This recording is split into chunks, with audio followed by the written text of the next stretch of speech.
There we go. We are live. What is going on, everybody? Frankie here for the Bakersfield Gentleman with my brother Miguel here at Calebra's Lounge in Bakersfield, California on this very annoying hot day. I mean, we had some cool weather. We had a little bit of rain. We had some overcast shadows that made it feel very comfortable. And now we're back in the triple digits, barely breaking the triple digit, but nonetheless Still there. making it uncomfortable. Uh, Although we are able to be here in the shade of the AC of this room, which I love, which is one of the benefits of Calebra's Lounge. And as we promised, we do have a special guest for you today. So I hope you guys did your research because we talked about it yesterday. We talked about it Wednesday, gearing you guys up for it. Um, Lorenzo, Thomas, Eduardo, how you guys doing? Thank you for joining us. Richard, how you doing? Well, from the future, Check it. our friend Checking Richard in. Cigar from Australia checking in. Fantastic. That is absolutely fantastic. Now, before we get to our guests, real quick, you guys, I hope you guys do notice we have all of the sponsors now around the border of the show there. Unfortunately for Apostate, I feel bad. You know, they're getting cut off. They're just a really long banner. So if we can find a way to make them a square, we'll definitely do that. Peter, how you doing? John, how you doing? And last night, I went live on Instagram and I mentioned a new raffle. So Yes, if you guys yes. want to get on in this raffle, what you need to do is you need to go to Instagram and like any or all of our sponsors, you see them right there on the border on minus Pariah Cigars because that's us.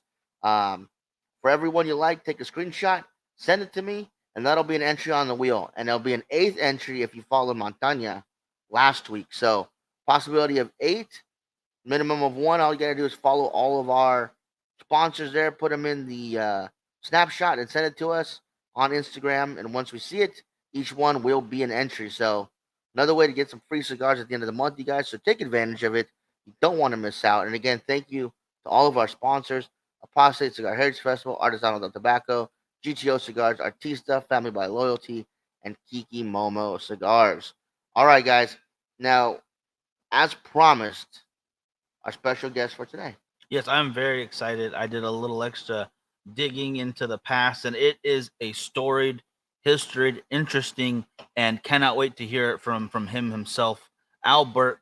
A big thanks to John, by the way, who's in the comments for putting this together with us, and our buddy Joe from Any Last Words for recommending such an awesome guest. I did not realize how in depth and how many times I've seen this man on screen, in the movies, everywhere, and I cannot wait to get into it. And it makes me feel bad that we stopped doing Schedule for One Fall because this would have been the perfect topic for that show. It's all well. You Was know what? Right now, we're gonna get into all of it.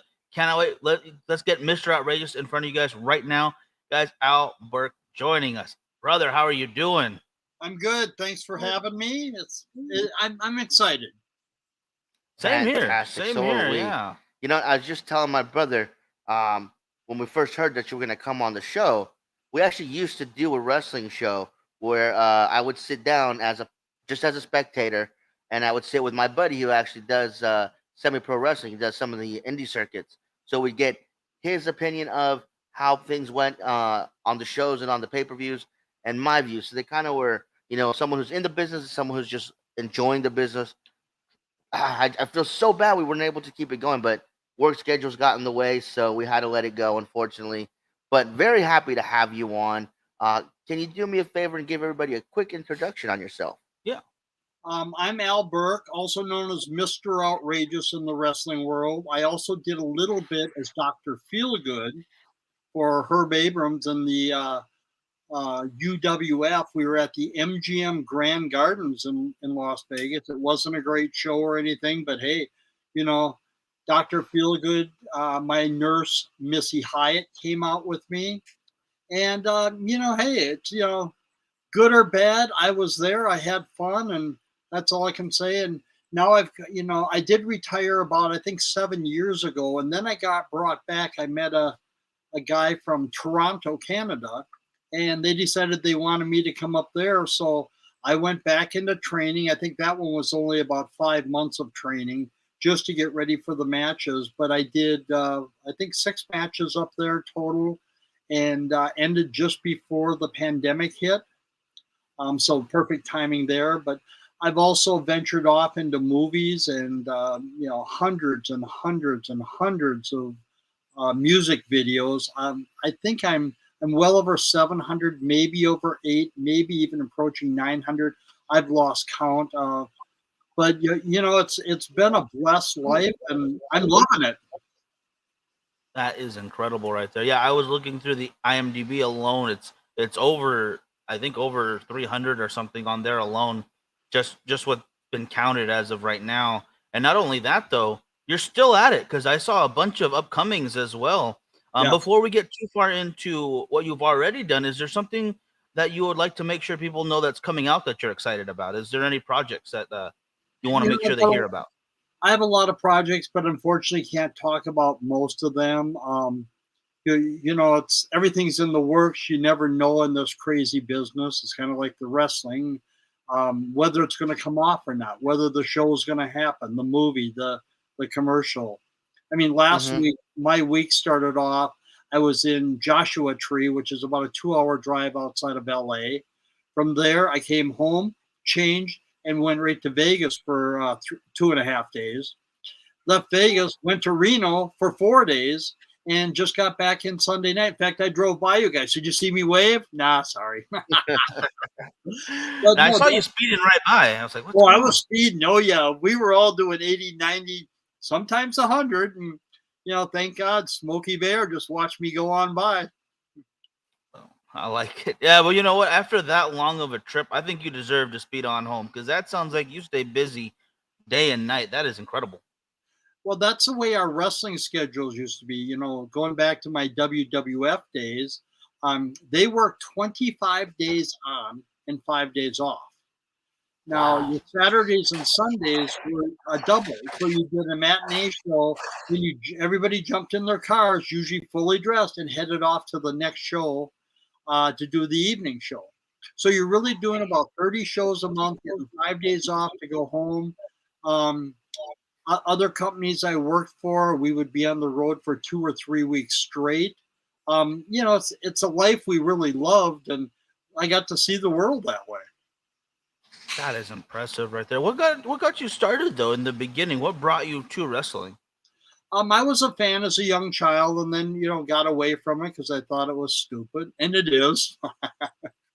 But friends of mine knew Hulk Hogan back when Hulk was in the Minneapolis area working for the AWA. He had just finished Rocky III. He was doing a lot of Japan. He had not gone to Vince yet. That came, soon afterwards. But he told us all where to go to camp, how to train, and how to get into the business. I didn't do it. I thought it was the dumbest thing ever. And I listened to my buddies for 2 years tell me all the stories. Oh, we're here, we're there. You work for 10 or 20 minutes a night, and then you just party all night. And after 2 years of listening to that, I decided to jump in. And I jumped in with both feet, and I did 37 years of wrestling. So, I can't complain. I've been blessed, and, it was fun. Well, that sounds like a blast. Sounds like a lot of hard work at the same time, but like a blast at least. It is. But, I mean, the nice part back then is we were working so much, you really didn't get out of shape ever. You didn't have a choice. And I tell people back in my heyday when I was the biggest, strongest, baddest, little bit of steroids, I was eating 15,000 calories a day. So basically I was, 5 or 6 meals every day. And our snacks was, we'd go buy those roasted chickens, and that would be our snack. And we'd buy 2 or 3. So, but you had to keep up your size, your energy. I told we would work out in the gym. We would go and, it's none of this, 3 sets and move on to the next. We were doing 15, 20, or 25 sets of each exercise because we had to have the endurance to be able to go for, 60 minutes if need be. And I had a guy that made me go 60 minutes every single night. Well, actually, 59 minutes and 55 seconds. I was just getting pinned, and he rang the bell to save my butt. But we basically did an hour match every night on the road, and it was tough, but we got used to it, and we were in great shape then. what do you call? Well, the name definitely fits. I agree with Thomas. That's an awesome nickname, and that is in fact outrageous right there. That is a life to behold alone by itself. Not Yeah. even to mention how much you've done with the film side of stuff. So before we get to the film, is there any? I know you're more of a wrestler. You know more about. I'm not saying you're a bigger wrestling fan than me. I'm not going to say that. You just know more than me. All right. Nice. Woo. See, here's a Very cool. couple. Gosh. A couple more.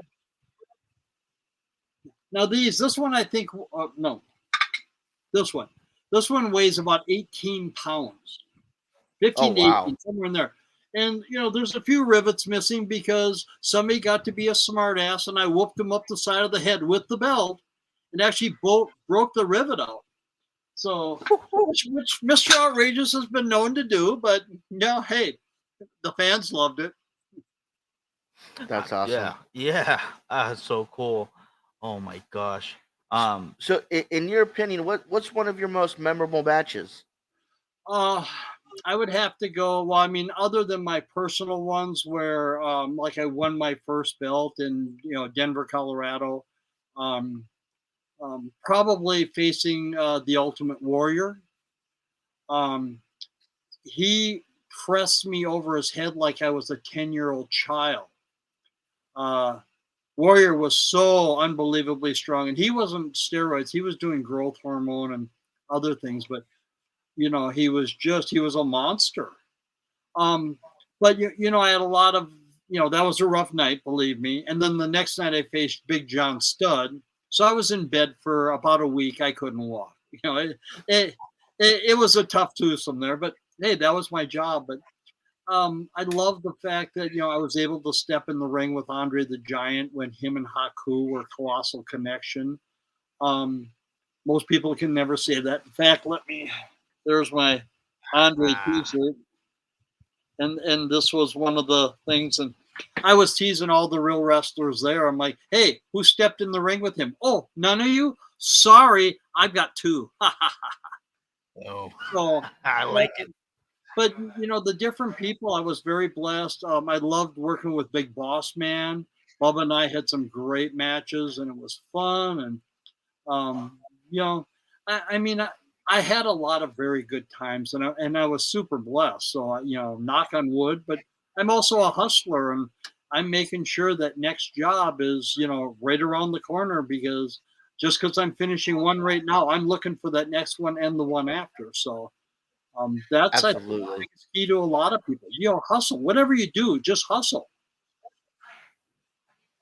Absolutely. Yeah, I Very couldn't agree nice. more. I could not agree more. So, out of everybody you faced in the ring, who was, in your opinion, known most for giving stiff shots?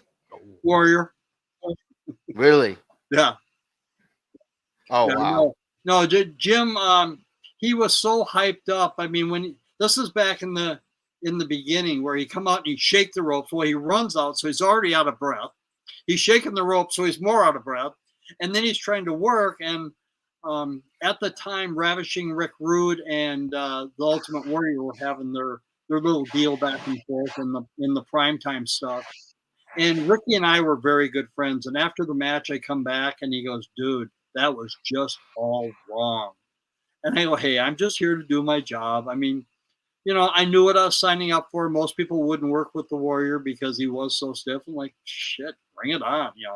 I've been beat by bigger and badder. And in fact, good friends of mine, the Road Warriors, when their very first match, when they came to WWF, they chose me because they knew my work ethic. I also came out of Minnesota. I used to work out at their gym.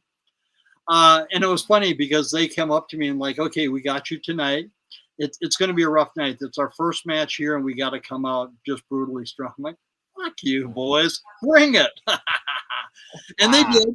But the funny part was, when you watch that match, I mean, it looked brutal. These guys are pros all the way. I mean, the shots they hit me to the chest, it was good and solid, but that's what we do. And but it was really, that was one of those that was a pleasure to work with them. Steiners, guys like that. Like I said, Colossal Connection, Heart Foundation, Bushwhackers. I mean, I couldn't help, I was laughing in the ring, listening to them talk to each other. And they're telling stories while they're wrestling.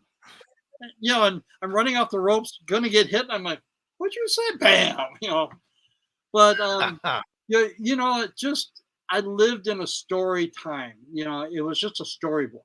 Most people will never see that again. I don't think the WWE now will ever go back to it. I tell people I was WWF. I was old school. I was cool school.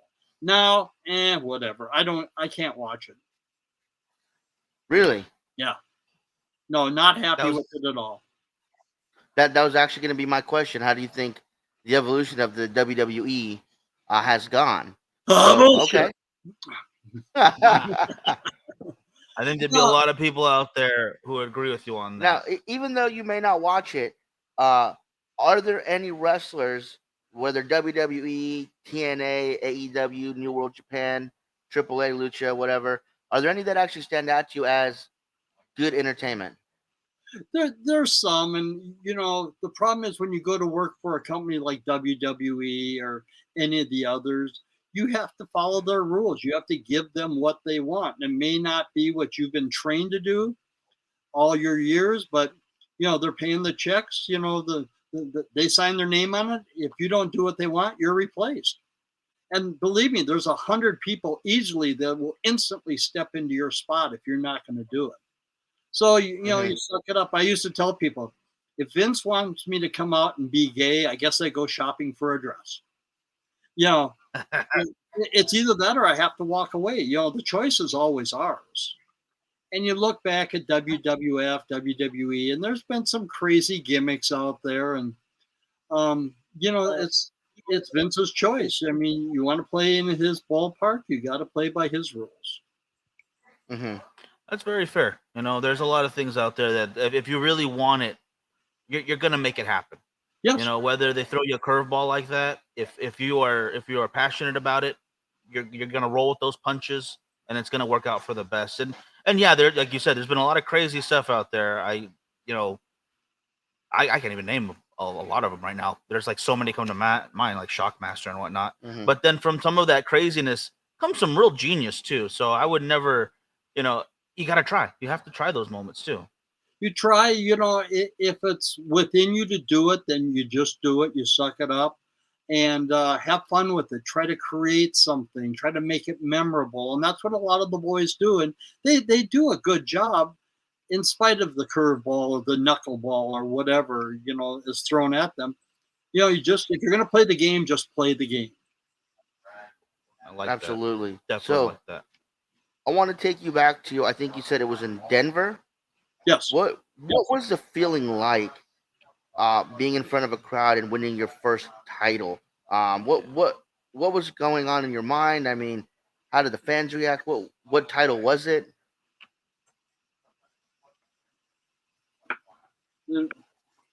This is it. So the interesting part is I had finally retired this, and I walked away from this company after about 8 years of working for this guy. And something happened. Somebody got hurt in the ring. They broke their leg. They sued him. He lost. So instantly, like most business people do, that business went bankrupt, and he started a new one. So none of the belts were any good. So he called me and says, I just lost a lawsuit. And so this company is no good. You had this belt longer than anybody. I want to give it to you. So I was like, okay, that's cool. That's cool. And most of the time when we wrestle, when you lose the belt or you will not defend it, you go ahead and you give it back. And it goes to the next person. I did that up in Alaska. It was actually the last championship I won. I don't even remember when it was, but we were entertaining the troops up there, J-Bear, Joint Base Elmendorf Richardson. And, things like that. When you're working in front of a crowd, and that was title versus title, and I ended up winning both titles that night. But the feeling when the fans, are there and they realize they're not only just part of the match, but they're part of history of the match, that an actual title happened. And, I let anybody, touch the belts, try them on.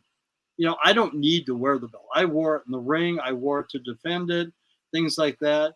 When I do charities, especially, my belt could disappear for an hour. Special Olympics is a great example. Can I go show my mom or my dad? Sure, go ahead, buddy. And they're off, and it's like, well, what happens if they don't bring it back? It's only a belt. I mean, yeah, it means a lot to me, but not a lot to take away that moment from somebody special like that. It's always been returned. I only lost one belt on an airline, and Of course. I don't know if somebody stole it or what, but that one cost me $3,000 to replace out of my pocket because the airline's like, well, no, we don't know it was in there. Like, God, look at the weight of the bag. Are you kidding me? But it's the games they play, and they're again part of life. It's a hiccup, it's a bump in the road. Move beyond, go on. If you can't fix it, you got to move on. So true. So true. Can you you might I don't know if you can. Can you say what airline? Because I have a bug to pick with a couple of them out there. They're out of business now, so. Oh, okay. That's on them then. Yeah. See, that's what they get. Oh. Yeah, it was karma. I laughed when that happened. No, it was TWA. TW. Okay. Yeah. Yeah. There's a. It just feels like they don't care about people. I'm not going to go into it. Airlines, another story, another time. But especially working out of Denver, because one of the bases is United, and they got bought up by the employees. And God, you guys really screwed that company up. I mean, yeah, you're still in existence, but get a clue as, first of all, friendly people. You're not, But that's my bitch. I'll back off. Oh man. So and as you said, you travel unbelievable amounts on the road. I'm guessing in planes quite often. What's some of your most memorable places that you've wrestled at? I was in Israel with the UWF and Herb Abrams. We actually didn't get to wrestle. We were there to wrestle, and that was a Dr. Feelgood moment. And just all hell broke loose in Israel, and I'm surprised we didn't get sent to jail rather than kicked out of the country. But so that was a little memorable. I mean, I've been blessed. I've worked in Japan. One of my toughest nights ever. My opponent spoke no English whatsoever. He was a black belt for like 30 years. And we did rounds. And, all I could think of is, well, I went through boxing first, then karate, then bare knuckle fighting, backstreets, underground kind of stuff, and then into wrestling. So, I've got a good background. But I thought, oh, crap. I've never been knocked down, never been knocked out, and this might be my first. Well, he ended up landing a good solid round kick to my face in, I think, the 5th round. And at that point, it's like, oh, dude, you can't hurt me. So I started having fun with it. And but working in Japan in front of thousands of people, Tokyo Egg Dome, I mean, very cool and fun. And yeah, just that's memorable. My very first match was Louisville, Kentucky for WWF. And that was Hacksaw Jim Duggan. And oh wow! I walk out to like 60,000 fans and screaming, "You're going to get your ass kicked!" I'm like, yeah, my first time working for them, and I asked, I go, what do I do? Do I try? And they told me, you think this guy's going to give his, $500,000, $1 million a year job up to some pissant like you? Just go out there, take your beating, and take your pay. And not to cut you off, though. Better, I started fighting back and making more of a match of it. And, I realized when I watch it on TV, if I made them not look good, they cut it out.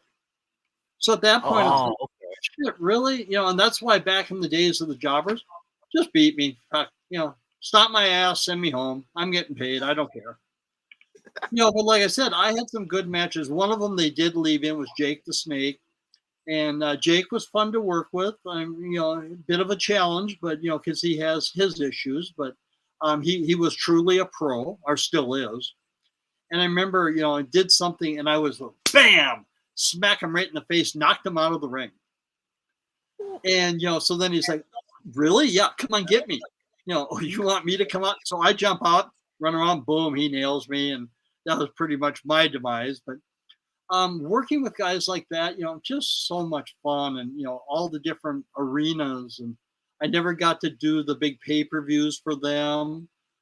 But nevertheless, I was happy with what I did get.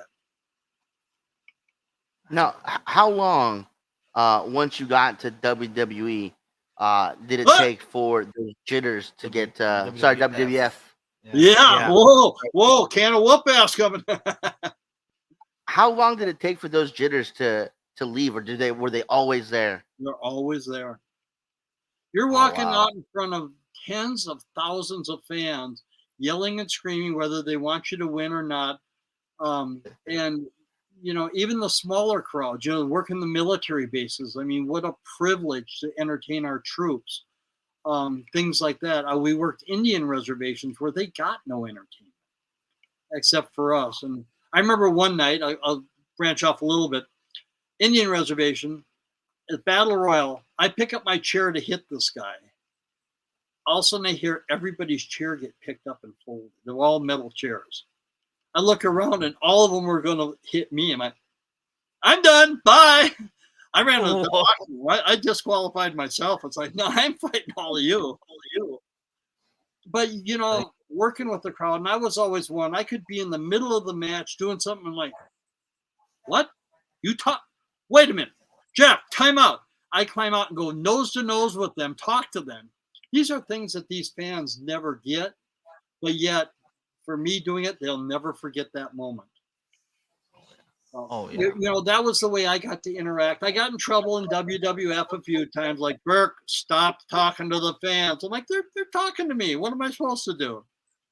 But it was part of the fun. I actually have a picture, and it was oh shoot, who was it? The guy with the puppet. Oh crap. Mick Foley. Oh, okay, yeah. He's outside of the ring, and I don't remember who he was working with, but a fan is holding a sign right there saying Al Burke's fan club. And it's like, oh, this is freaking cool. I like this. But I ended up finding that guy later, and he says, oh, I always knew where the cameras were, and I made up signs, and some of them they hated, and some of the guys would come out and rip up the sign just because I had it. But it's like, no, this is cool. Where do we get to go when we entertain people all over the world? WWF. That's true. It's true. It seems like it's a universal language right there. It just crosses borders wherever you go. Yes, very much so. And even like I made 2 trips to Africa, a trip to Ireland. I've been to different places, and they're like, oh, I saw you on TV a couple weeks ago. I'm like, wow, I haven't worked for WWF, but they're that far behind on their programming over there. But it's sometimes I get noticed, sometimes I don't. Life is good either way. Heck yeah. Actually, one more question that I had real quick. Yes, sir. Was it more fun to work as a heel or as a face during your matches? What would be your preference? I spent almost my entire career as a heel. I loved it. We didn't have to be nice to anybody.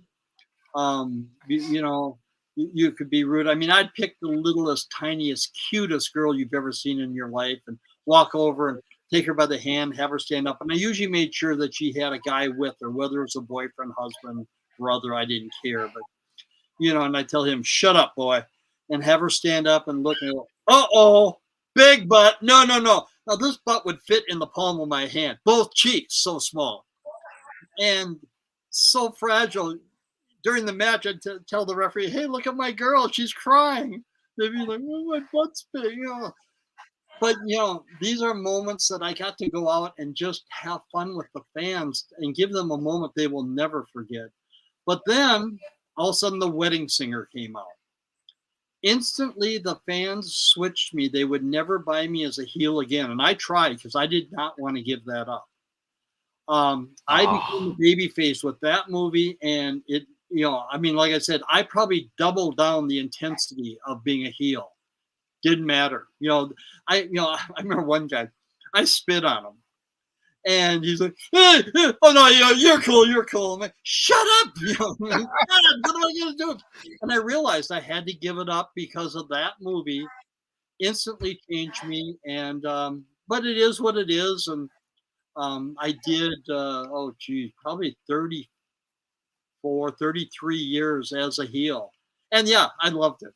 We always said we don't have to kiss any woman unless we want to. We don't have to be nice to any guy unless we want to. I told the wrestlers always, if it's a special needs person, be nice to them no matter what you are. And so I always made sure of that because of all the charities I've done. In fact, um, this was an award I got from the CAC, and it was in 2012 for all the charities that I have done. Now I'm getting an award in 2 weeks for all the stuff I've done in Hollywood as a wrestler. And we talked earlier, Nice. IMDb. Judo Gene LaBelle is the only person that has more credits on IMDb than I do. Rowdy Roddy Piper is number 2. I'm right in between the two of them.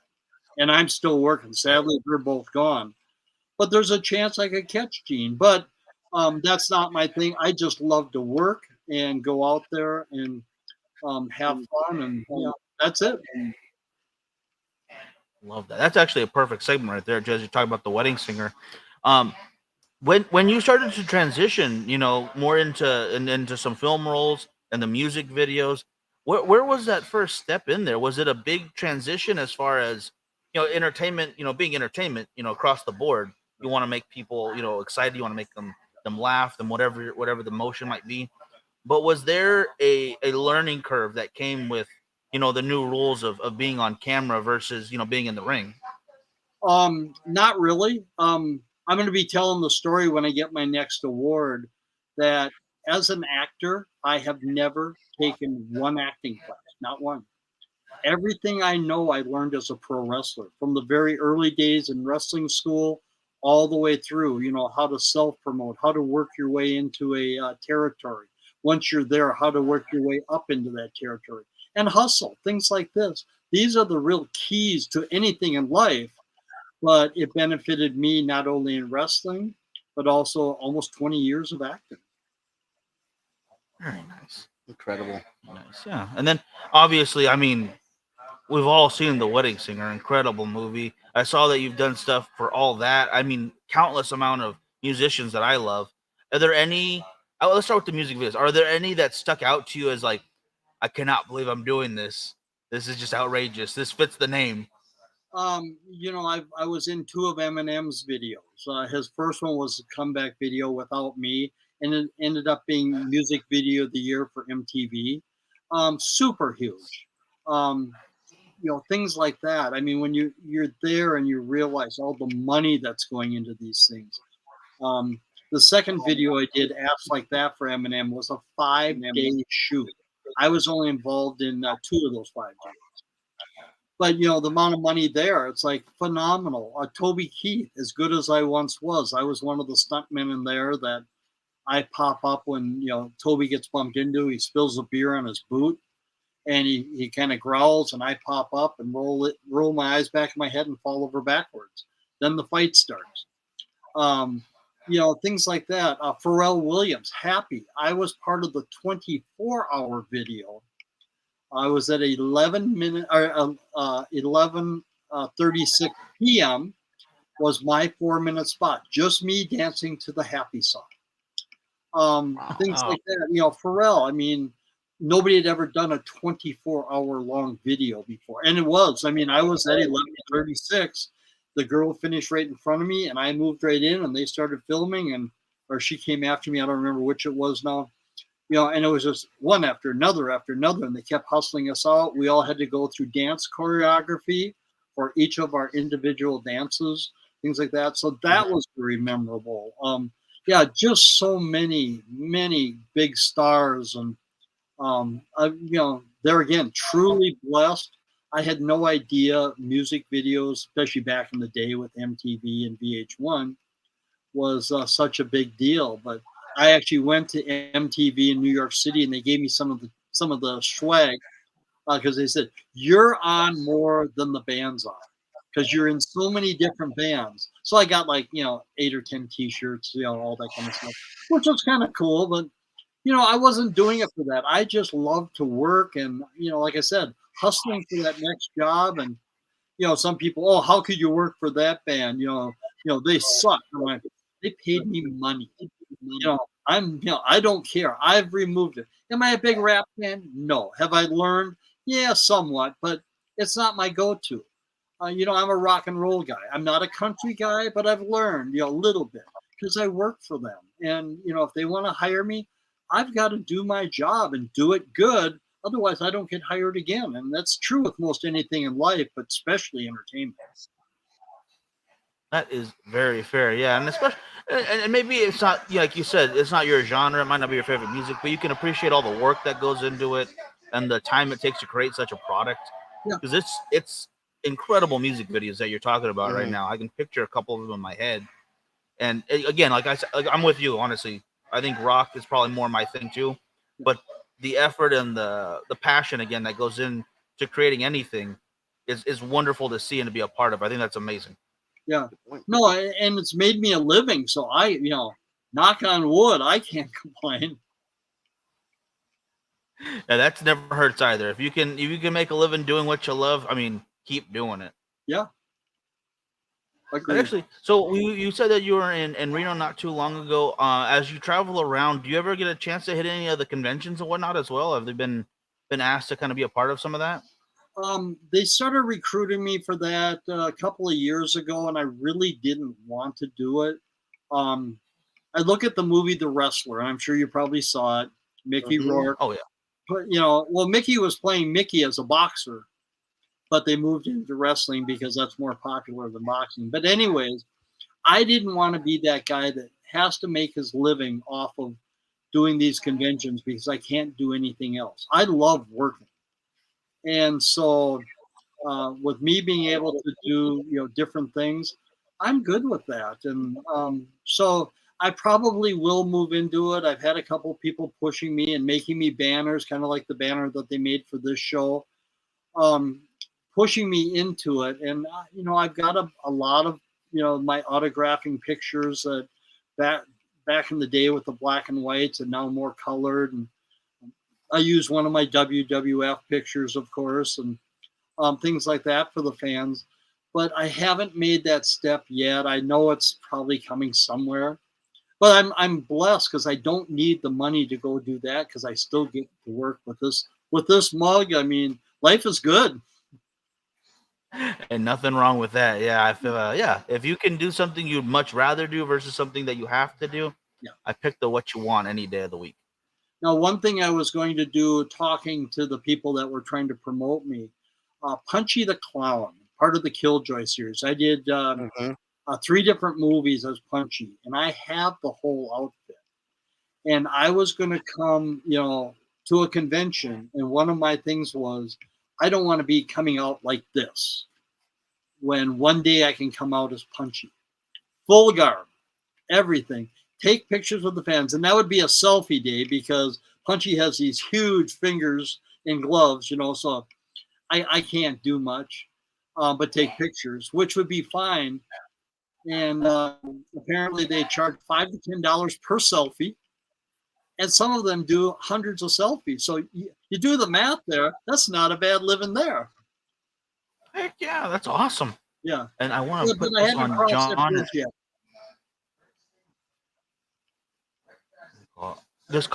Sorry about this. This comment caught my eye right here. I want to make sure we get this on screen because donate to children's charity and get autograph photos by Al. Okay, guys, if you have a chance, do me a favor. And is this a group they can join and help out as well? You can join the page, I think. But what I do is this is strictly out of my pocket. If my picture, I donate it. I will mail it to them. I pay for everything. Nobody pays for anything. The donation goes strictly to whatever charity, and I don't care. Um, I prefer children's charities because kids unfortunately can't, talk for themselves, fend for themselves. So I'm a little more partial to that. But I've also done wounded warriors, things like that. So I don't have a problem doing any charity. So whatever they want, but I would be happy to mail that picture to anybody that makes a donation.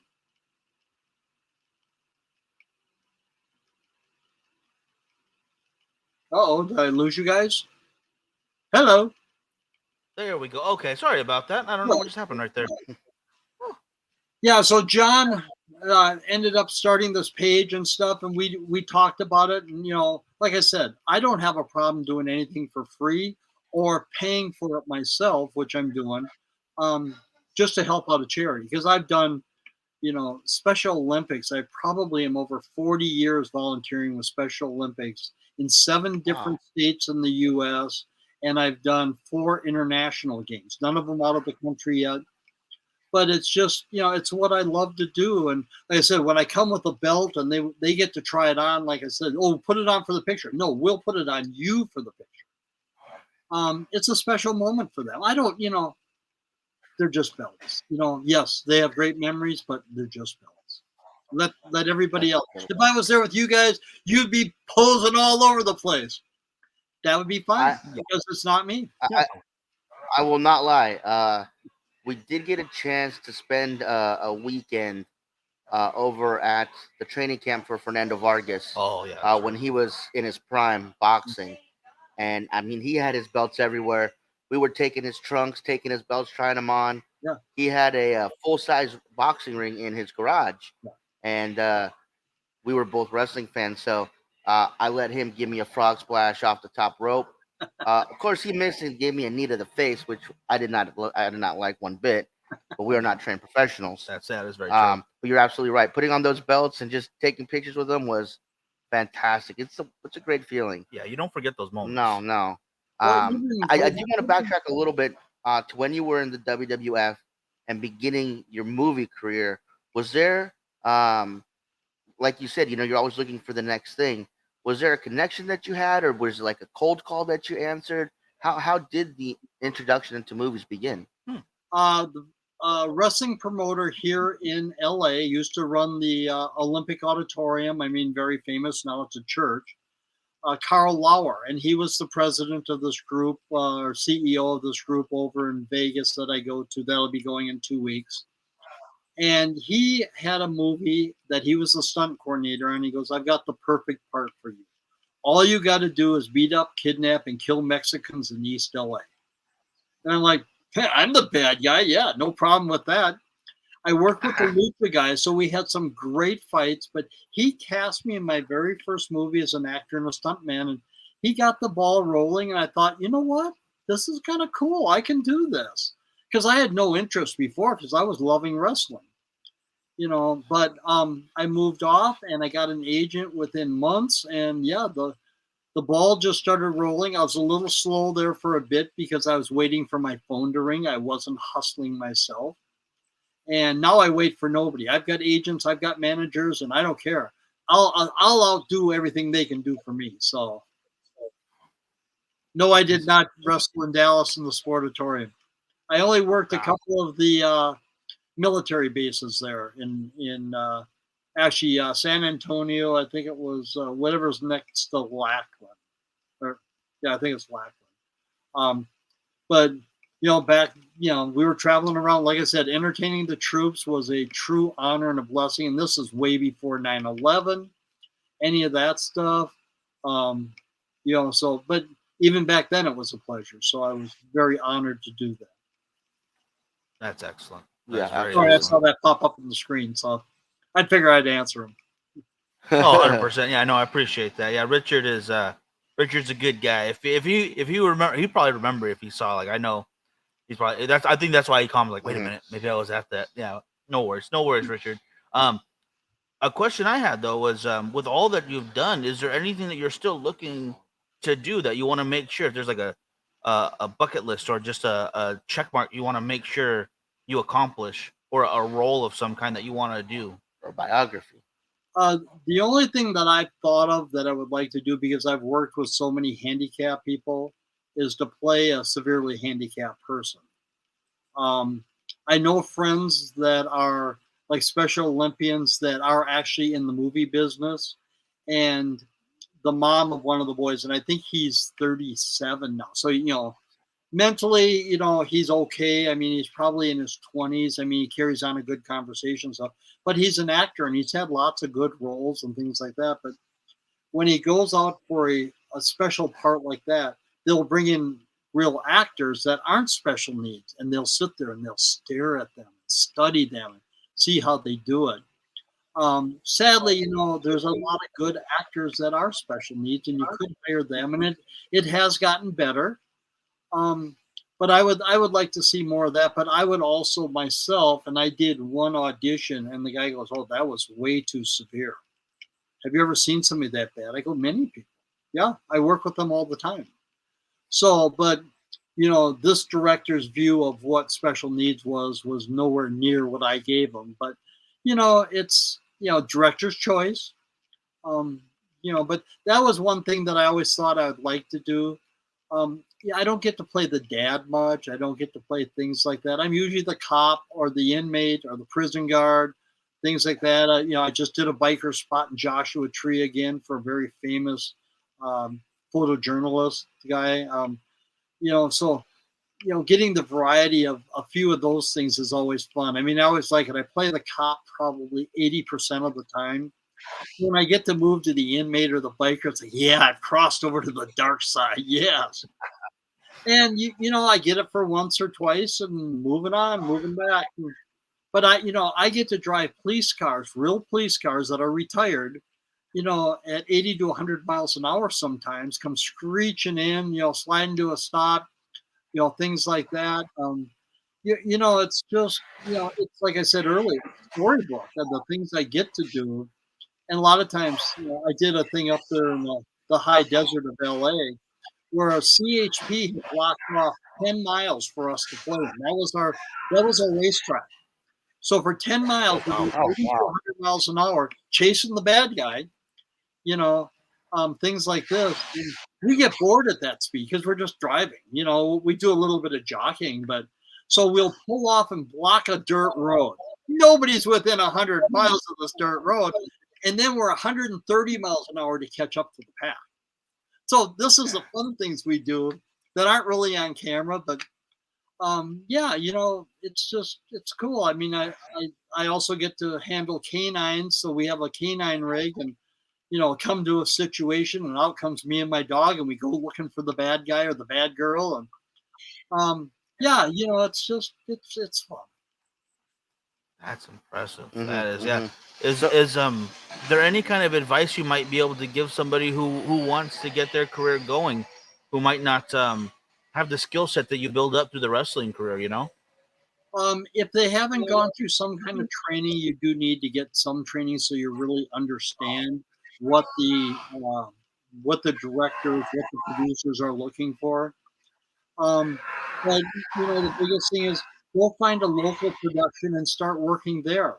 You may have to do it for free, but I laugh at people that go take an acting class. So, and I tell them, okay, now you're telling me that you're not getting paid to go do this acting class, but yet I can go off and get paid to learn on the set. I go, doesn't quite compute with me. Well, but I learned so much. I go, but I learned to make a living. Well, the biggest thing is hustle. Always, like I said earlier, for me, even I'm retired now, but I'm still working. I still hustle, looking for that next job and the one after and the one after, and you know, they don't always come true or come to you, but don't take the disappointment of being turned down as anything other than they picked somebody else. No big deal. Move on.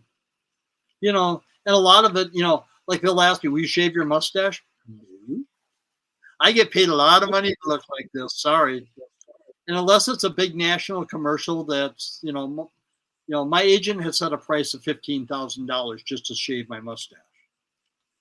oh And wow. I would lose more than that on the old national commercials. There aren't many of those anymore. But my biggest commercial to date was 1-800-collect, and I made almost $60,000 for 2 days Nice. worth of work. Yeah, yeah, it's fun. It doesn't happen all the time. I thought with the Wedding Singer, my big break, oh my God, my career is going to go crazy. It didn't. I could be in an audition and they're looking at my resume going, "Oh, you were in The Wedding Singer. I love that. I love that movie." Yeah. Now, next. So, yeah, it's just part of the rejection. You don't take it personal. You just move on. You review it in your head. What could I have done better? Is there anything I could have said different that would have helped me? And move on to the next job. Oh yeah, I think a lot of self starters, entrepreneurs, artists, and whatever thing that you have to kind of get the ball rolling yourself. That rejection thing is a very important thing to remember. Yeah. It's not a personal thing. It's never I mean, maybe once in a great while if you find someone, but do you want to work with someone who like that anyway? Uh, it's those I'm a things. whore for money. Yeah. You know what? I like it very much so. So, in between, your wrestling lifestyle, your acting lifestyle, your charity work, what do you do for yourself to relax or unwind? I do, you know, I've got a bunch of motorcycles. I've got a police car that I'm restoring, things like that. Still kind of business related. My one chopper has 4 real saw blades welded to the front fender. The front point of the fender, the saw blade straight up. Next to the fork, there's 2 that are, in a V. And then behind the engine's another saw blade. These are real saw blades. I've caught my pants on them and it rips me wide open. This is Wow. a Max bike. It's a 1600 Yamaha. So it's bigger than almost any bike out there. I mean, I grabbed the throttle and, it's low, it's sleek. It's a 60s style chopper. So it's got the old style sissy bar. And on that sissy bar in the back is a grenade that was decommissioned and made into a spider. So they put legs on this, using the grenade body for the body of the spider. And then for the little clampers, they put a wrench in there. Kind of cool, kind of bizarre. I mean, cops, I pull up next to them and they're like, whoop, bye. But I enjoy things like that. I've used it in movies. Probably going to sell it because I don't ride on the street anymore. I've done all my years. I used to travel. I did Sturgis many times. I rode to Sturgis. I didn't put my bike on a trailer, stick it on a platter and drive it out there. No, we rode to Sturgis. We rode home. We rode drunk. We rode high. We rode everything. That was my biker lifestyle back then. And there was even times that I would ride my bike into an arena if it was there. So, that's Nice. kind of cool stuff. And, just, like everything, living life to the fullest, whatever opportunities come up, I'm happy to try it. And, if it's not for me, I got no problem telling you. I mean, even when I was in Japan, when I was fighting over the wrestling over there, part of the deal was they take me out to dinner every night. So, we went to sushi and, and the first night, well, how about Mongolian barbecue? I'm like, no, I'm in Japan, sushi. So the next night, oh, Mongolian barbecue? No. Okay, sushi. So they said, well, what don't you like? I says, I've got no problem telling you what I don't like. So they started experimenting on me. And I don't know half of the stuff I ate, but I tell them, I'm not afraid to tell you I don't like it, but I like sushi. And I probably did between $400 and $500 American in sushi that night and sake. Oh wow. But Oh it's yeah, like, of course. Oh, part of the benefits of working over there and having fun and that they were going to see if they could make me sick or something. Like, oh, come on, boys, bring it on. Let's have some fun here. So, another part of the benefits of, the life I live, and it's all good. very nice. Very nice. Oh my goodness. Yeah, I think Frankie's right then. Maybe not just yet because it sounds like there's still more stories to be told and that are going to be coming up. But that biography Mm-hmm. is going to have to happen. That's got to get put all together. But I can tell you're going to need to wait a while because there's more awesome stuff coming up. I've been asked many times to write a book, and I just say no. Too many of us will be implicated in this book, and no. And giving me my award in Vegas are 2 of my BFFs. They were both tag team partners way back in the day. They both came out of Denver when I was working in that area. The one girl actually went to Africa with me once to help me over there, things like that. But these are true friends that we know every secret about each other. And, it always stays within us. We don't go tell anybody else. And, it's funny. We could come back from a date and like, okay, details. Come on, give me the deets. And you know, we're honest. You know, it's like, yeah, it was good. It wasn't, whatever. I mean, I had one long time ago, and I come down and go, okay, what happened? You're back early. I go, horrible kisser. I couldn't do it. Had to leave. That was it. I walked away.